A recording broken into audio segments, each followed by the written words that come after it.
কেউ কথা রাখেনি। ৩৩ বছর কাটল, কেউ কথা রাখেনি।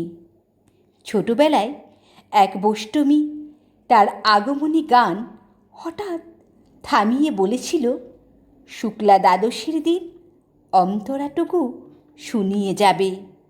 তারপর কত চন্দ্রভূ অমাবস্যা এসে চলে গেল, সেই বষ্টমী আর এলো না।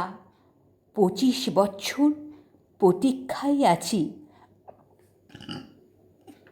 মামাবাড়ির মাঝি নাদের আলী বলেছিল, বড় হও দাদা ঠাকুর, তোমাকে আমি ৩ প্রহরের বিল দেখাতে নিয়ে যাব, যেখানে পদ্মফুলের মাথায় সাপ আর ভ্রমর খেলা করে।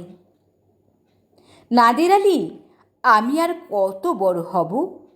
আমার মাথা এই ঘরের ছাদ ফুঁড়ে আকাশ স্পর্শ করলে তারপর তুমি আমায় ৩ প্রহরের বিল দেখাবে? একটাও রয়্যালগুলি কিনতে পারিনি কখনো। লাঠি লজেন্স দেখিয়ে দেখিয়ে চুষেছে লস্কর বাড়ির ছেলেরা। ভিখারির মতন চৌধুরীদের গেটে দাঁড়িয়ে দেখেছি ভেতরে রাস উৎসব। অবিরল রঙের ধারায় মধ্যে সুবর্ণ কঙ্কণ পরা ফর্সা রমণীরা কত রকম আমোদে হেসেছে আমার দিকে, তারা ফিরেও চায়নি। বাবা আমার কাঁধ ছুঁয়ে বলেছিলেন, দেখিস একদিন আমরাও। বাবা এখন অন্ধ, আমাদের দেখা হয়নি কিছুই। সেই রয়্যালগুলি, সেই লাঠি লজেন্স, সেই রাস উৎসব আমায় কেউ ফিরিয়ে দেবে না।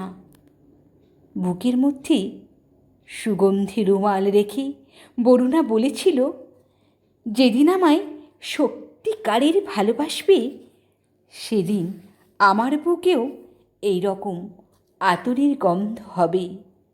ভালোবাসার জন্য আমি হাতের মুঠোয় প্রাণ নিয়েছি, দুরন্ত ষাঁড়ের চোখে বেঁধেছি লাল কাপড়।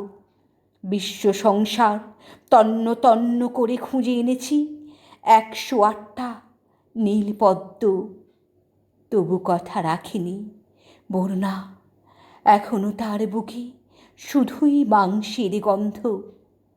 এখনো সে যে কোনো নারী। কেউ কথা রাখেনি। ৩৩ বছর কাটল, কেউ কথা রাখেনি।